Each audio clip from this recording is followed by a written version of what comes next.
Well, Robin Soderling has come out and said that Novak Djokovic at his best will beat Roger Federer at his best. Craig O'Shannessy, the new coach on the team Djokovic, has come out and said that in 2018 somebody can stop Roger and Rafa, and of course he thinks that somebody is Novak Djokovic. And in Rogerland, Fedheads, I think it's good news for us. Lindt Chocolate, they're going to be re-upping their endorsement deal, reportedly for over $20 million, with, of course, Roger Federer. I think this is a vote of confidence, a good sign if you want to see Roger playing for years to come, that he actually will be doing that. And of course, I'm going to make a very big announcement today. I talked about it in the last show. It's finally here. It involves you, it involves me, it even involves Pete, our founder of Crunchtime Coaching, and our boss man here at Coffee Break Tennis. Well, there you go. Let's get into the news in this holiday edition of Coffee Break Tennis.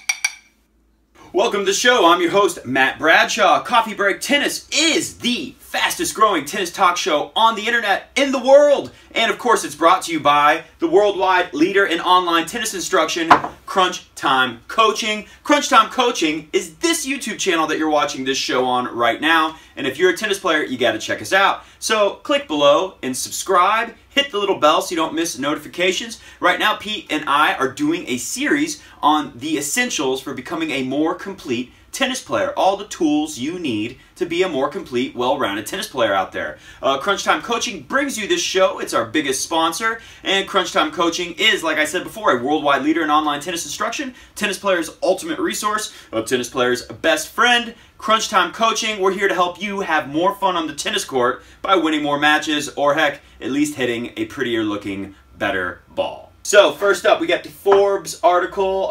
Roger Federer adds millions to his endorsement earnings with Lindt Chocolate extension. This article is by Kurt Badenhausen. Wiesbaden? Wiesbaden? It's where McEnroe was born. It's in Germany. On a military base. He's still a U.S. guy. Okay, before we go any further in the show, let me make my big news announcement, and it is, drum roll please. Oh, racket in hand is the worst drumsticks ever for a drum roll.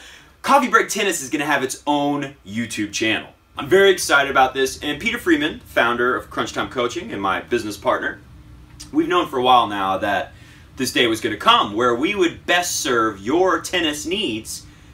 Here we got Crunchtime Coaching. Here we got Coffee Break Tennis. 2 channels. Gotta do it. It makes sense. It's a no-brainer, right?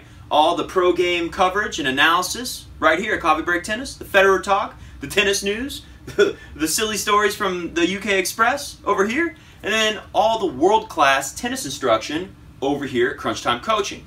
So, if you're on the YouTube app, click here right now. Get on the alert list. I need you guys' help, you guys' and gals' help out there, by subscribing and getting some followers on this channel before we get started and start putting all the Coffee Break Tennis content on the new channel. It'll still be on Crunch Time for a little bit while we get things going, but like I said, click here, get on the alert list. We'll let you know when it's time to go, and you can help us out by subscribing to the new channel. We're going to be branching out. We're going to do more in 2018. I'm going to do a lot more coverage of the news. I'm probably going to start doing some more women's tennis. I know some of you guys out there wondered why you only do the men's tennis. Well, the truth is it takes a lot of time to do all this stuff, edit these videos, keep up with the tennis news, which I'm going to do regardless, but it's a lot of work. So look for more coverage, better coverage in 2018. Click right here, or if you're not in the YouTube app, click in the description below. You'll be taken to a page where you can put in your email, and then we will alert you on the email as soon as things are up and running so you can subscribe. And of course, we'll alert you when there's some very big tennis news out there, so you guys will be the first to know. Badenhausen starts with Roger Federer turned 36 years old in August. Yeah, he's a dinosaur in the world of tennis. Okay, it's not that insulting. Because like he says right here, he's right. It's a young man's game, where Boris Becker, Pete Sampras, they both retired at age 31. Bjorn Borg was done at age 26. Okay, Borg, that's a little bit different. But he's got a point with Sampras, Becker, even Andy Roddick. I think he retired at 30. So that was a more recent, you could say, hey, well, Becker and Sampras, that was a long time ago. Things are different now. Well, Roddick wasn't that long ago. A lot of guys retire at a younger age. Anyways, here's the quote from Roger. I currently intend to continue to play for a longer period, hopefully for a few more years. It's been a massive year, perhaps my favorite. That's terrible Roger impersonation. Maybe one day I'll work on it. So what's the big money line in the story? By the way, I apologize if you hear the heat kicking in. It's wintertime here in Georgia. That's right, Georgia, not in Russia. Or is it Russia? Georgia's its own country. Anyways, Georgia in the United States, down south, where it's supposed to be hotter, it's really cold. We were actually snowed in over the weekend. Anyways, here's the big money line. No, not the plus $20 million that Roger's going to pick up from this deal, but this. Sounds like Federer is not going away anytime soon. Companies want to be in on the Roger Federer business, with Fed at the top of his game in 2017, which was going to lead me into Robin Soderling talking about top Novak and top Rog. Anyways, I think this is a vote of confidence in Roger from the Lindt chocolate. I'm very happy to hear this. Like I said in the show opener, I've bought so many Lindor truffles, thanks to Roger. They're very good, by the way. Not a sponsor here at the show, but hey, if you're out there, Lindt, maybe invest in us too. So this makes me wonder, does Roger sit down and have a meeting? Does the Roger team or representatives, Tony Godsick, somebody, they sit down with Lindt and they say, look, Roger is planning on playing for at least 3 more years. For real. He really is. He wants to go until he's 40. And we're pretty confident that Roger's going to keep winning. And Lindt's like, hey, we're pretty confident too. We're all in $20 million. Here comes Mr. Goat finally. He's been very grumpy today. I think he's going to jump up on here in a little bit. So, let me drink some of my mineral Wasser. This is good to cleanse the palate so that you can better enjoy. Mr. Goat's on that chair off screen. See, oh, he's thinking about jumping from the chair to the desk. Mr. Goat is the tennis cat, my tennis cat, if you guys are wondering what I'm talking about. Anyways, cleanse the palate, better to enjoy my coffee. Vote of confidence. There he comes.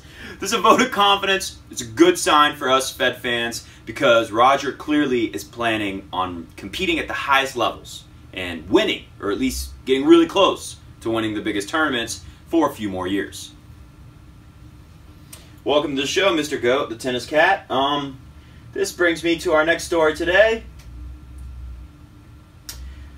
Peak Novak Djokovic is better than Roger Federer, Robin Soderling. Of course, this is in the UK Express, my new favorite publication. They appear to they have a monopoly on tennis news in the off-season because they are almost the only people putting out stories. But hey, you know how they do it. Give us one quote and we'll run with it. Playing against Djokovic, Nadal, this is what Robin Soderling said. Playing against Djokovic, Nadal, I could go off the court and feel I played well. But against Roger, he just made me play bad. If they are both at the top, I think Novak beats Roger more times than the opposite. Did I sound like a Swede? It's very interesting to me because Soderling starts us off basically saying, like, I could kind of hang in with Djokovic and Nadal, but against Roger, he just embarrassed me. So obviously, the Söderling game isn't exactly the best matchup going against Roger Federer, especially compared to the Djokovic game, and Söderling pretty much says it here. He says Djokovic moves so well, gets so many balls back, it's really tough for Roger because he might play too fast, might panic. He's saying Roger would play too fast, start rushing, panicking. Are you nervous? Exhilarating feeling. You just need to chill out. This, oh my God. So basically, Soderling says right there, this is pure speculation. And of course it is. Roger's 6 years older than Novak Djokovic, so we don't have any matches where they're both at their peak. But one thing I like to point out too, and let me get a comment actually. Let's go to a comment from, it's funny, you know, the last video, this is the off season, so less people looking for tennis news, less people watching Coffee Break Tennis right now. So I appreciate you guys out there who commented on the last video, gave me a thumbs up and watched. Really appreciate that. I know there's better things to do in the holiday season, especially when you got no tennis happening at all. None. So, had some good comments. This is the most hostile one. Of course, the most hostile, least friendly comment is the one I'm going to feature on the show. Start starts off with believe in Federer. I'll feature somebody nice, friendly to the cause. It's all better, but better is not enough to win the Australian Open. He's saying, yeah, Djokovic might be mentally healed a little from whatever was happening last year or this year, but it's not better enough to win the Australian Open. If Fed and Djokovic meet, Federer could have an advantage because he had some new tactics against Rafa, which can also work against Djokovic as well. So obviously, he's talking about the more aggressive play. Roger's always played very aggressive, but it's pretty clear that he's limiting the steps he takes on a tennis court, trying to get into the court earlier, attack sooner, and even with the backhand, the one-hand topspin backhand, which he would hit less often, he'd slice more, he's slicing less now. He's hitting the backhand even more aggressively than he has in the past. Arcadian Luna, this is the more hostile comment, which I still thank you, Arcadian Luna, for coming to the show and giving us your thoughts. I love hearing from Raw fans and Joker faces and 1% Murrays. Did I? Oh, I better flash on the screen. There was a poll, which I think is possibly a danger. Oh, I'm supposed to talk about my Roger Federer theorem today. I never got to it because it was on the weekend show when we were snowed in. And the show turned out to be so long that I just gave up on editing it. So let's throw that on the screen real quick. Here's the poll that I found on the Express. And of course, Andy Murray only gets 1%. So I'm going to call him 1% Murray for a while.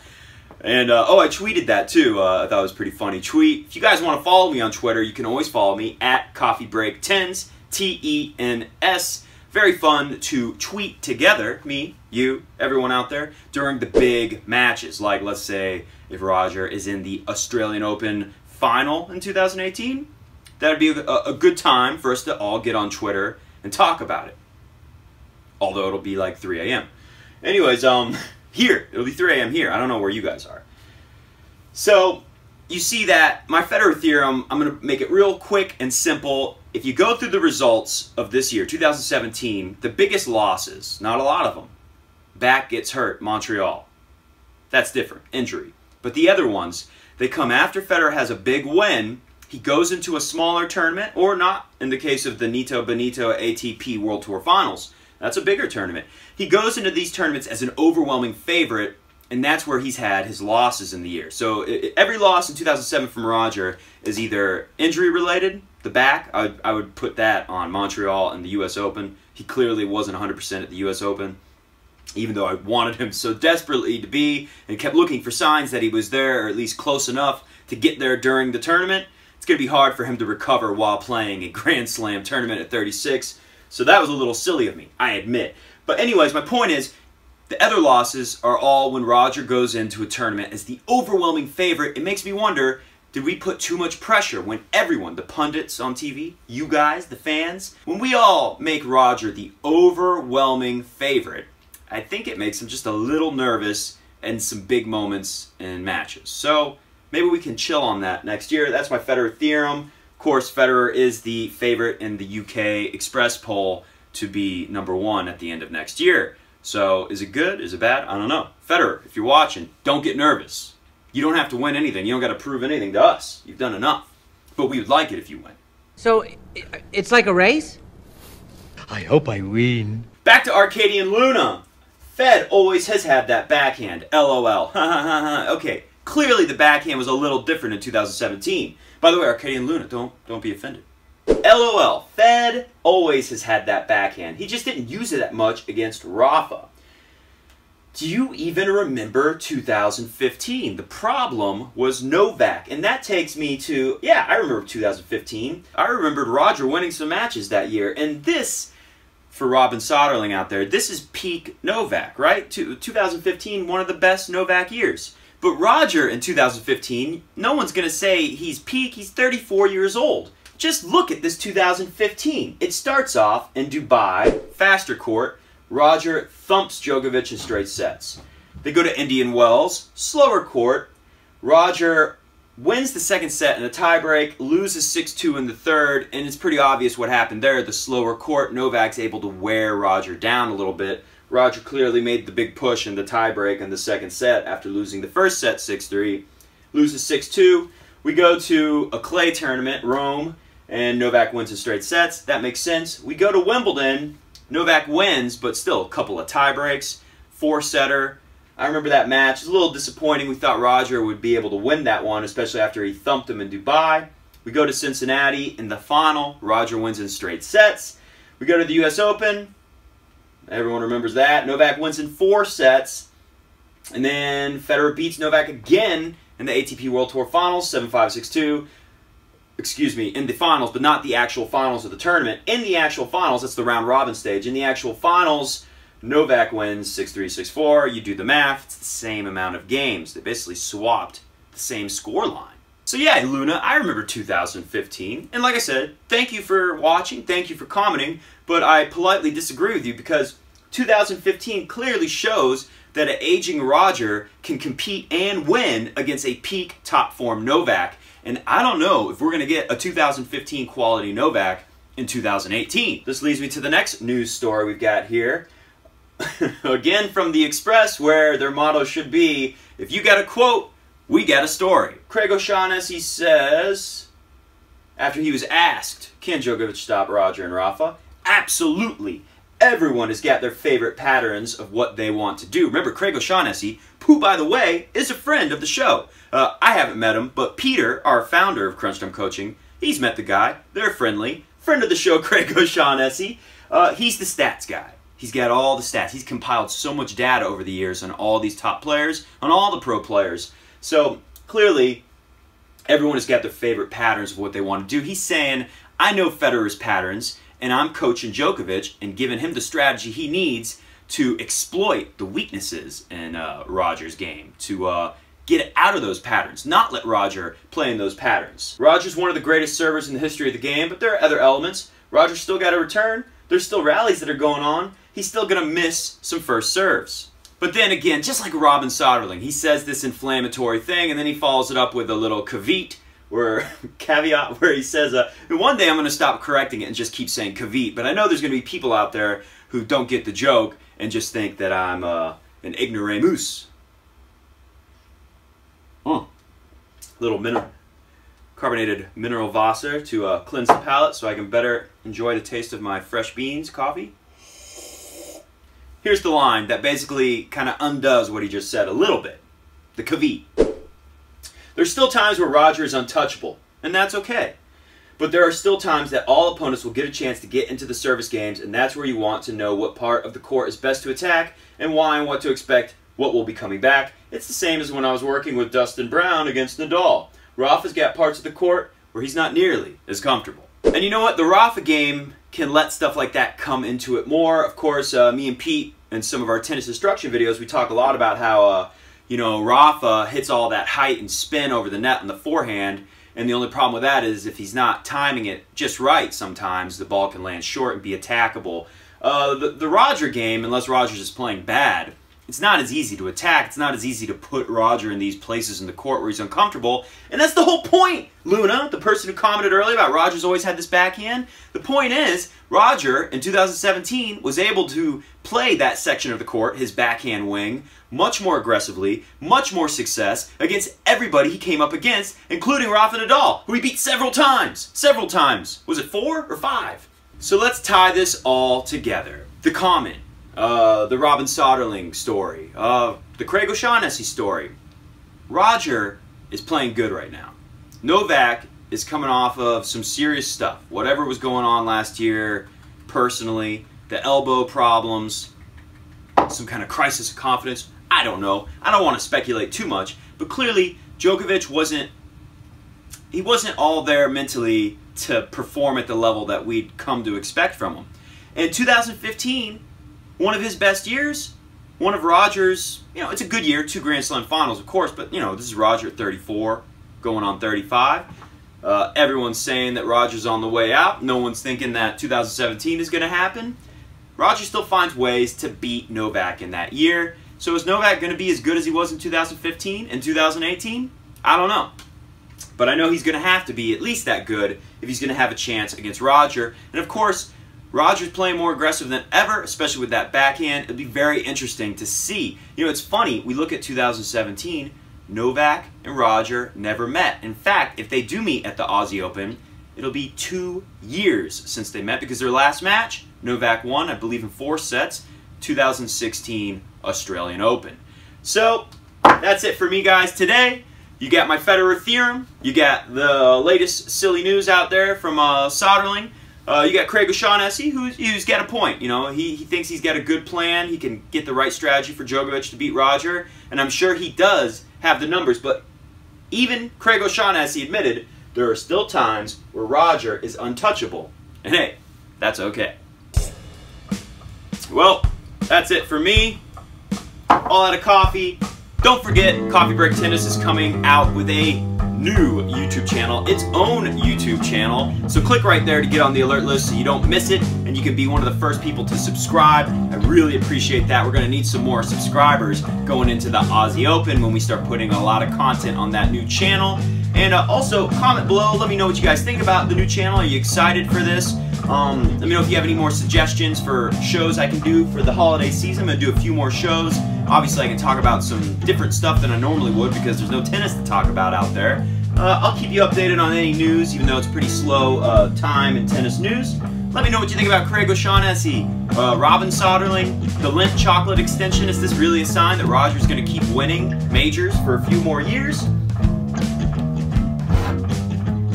I'm After Coffee Break Tennis. Thanks for watching, and I can't wait to see the new year with you guys. And we start this new big thing, Coffee Break Tennis, its own YouTube channel. Very excited.